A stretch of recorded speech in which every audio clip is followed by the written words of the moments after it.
حضرت عایشه میگوید لطه را تر میکردیم، بالای پیشانی پیغمبر میگذاشتیم و رسول الله میگفت اللهم اعینی علی سکرات الموت و غمرات الموت، پروردگارا بر من سختی و مشقت مرگ آسان بکن. میگه رسول اکرم فقط و فقط دعاش در دم آخر همین بود. حضرت ادریس که این قصه قرآنی است که زنده به جنت رفتگی هست، وقتی میگه بی نهایت کار میکرد، بسیار زمین در کار میکرد. عزرائیل میگه چنان ذوقش میآمد کار ادریس میدید. روز میگه از جانب خداوند اجازت گرفت که همین پیغمبری تو را من زیارت کنم و به نهایت که عبادت زیاد داشت میخواست که عبادت ادریس تماشا کند. وقتی میگه و هو کان صائم الدهر، میگه صاحب کتاب ادریس میگه دائما روزدار بود. باز از جنت میگه یک مقدار طعام میگه عزرائیل گرفت خانه ادریس آمد نشست و ادریس میگه اول نشناخت، طعامی که آورده بود تناول کرد. از بین میگه قریب 4 روز گذشت، نه میخورد نه طاعت عبادت میکند. ادریس که آداب مهمانداری را میدانست پرسانش کرد تو آیا بشر هستی؟ تو آیا از تخم انسان هستی؟ گفت نه من از تخم انسان نیستم، من برادر تو عزرائیل هستم. ادریس با مجرد شنیدن عزرائیل گفت تو قابض روح هستی؟ تو قبض کننده جانها تو هستی؟ گفت بله من هستم. گفت این 4 روز تو در خانه من بودی، آیا تو کسی را جانش قبض کردی؟ میگه حضرت گفتن ارواح الخلق عندی کالمائده اتناولها کما تتناول اللقمه. ادریس گفت جان تمام مردم گفت در نزد من به منزله یک دسترخوان است. چگونه ای که از هر جاش تو یک لقمه را میگیری میخوری، این جان تمام مردم در روی دسترخوان است در نزد من. کدامش در که امر شد همون زمان میگیرم. تا امروز چندین هزار جانش گرفتیم. من خود گفت جان میگیرم، فقط کشیش جان بر نماینده های من و خدمتگارهای من وابسته است. اونها میکشند تا حلق میارن و من جانم میگیرم. این گفت به همین منزله است، گفت برای من هیچ مشکلاتی نداره.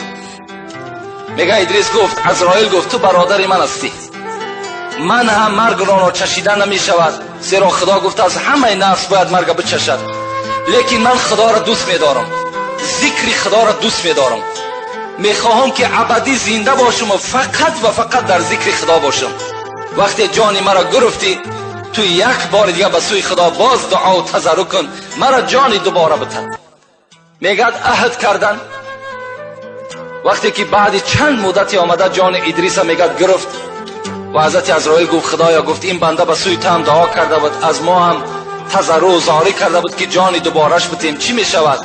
این ذکری ترا دوست می داشته است، عبادتی ترا دوست می داشته است.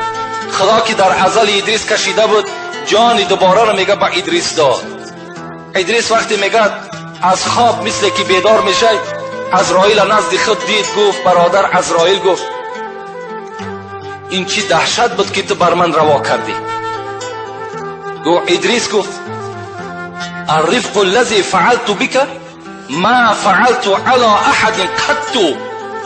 ادریس گفت چنان مهربانی در وقتی جان گرفتن بر تو کردم که چنین مهربانی را برای هیچ پیغمبر پیش از تو نکرده بودم. چگونه معامله کردم؟ حضرت ادریس گفتن آیا به تو وصف کنم بیان کنم که چگونه جانم دادم؟ گفت بیان کن. گفت این الحیوان اذا انسخل جلده وهو حی فمرارته اشد منه.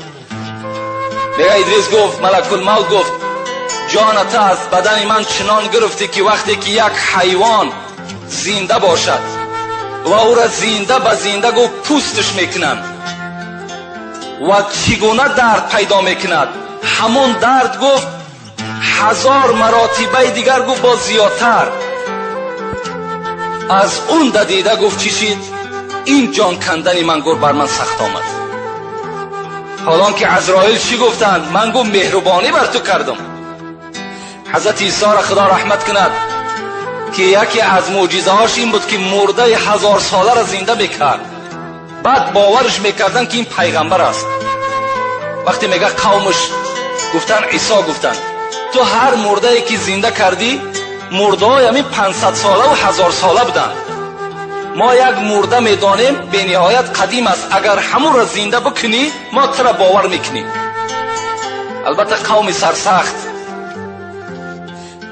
حضرت عیسی گفتن میلش کدام مرده نباشد با اذن الهی انشاءالله زنده میشود.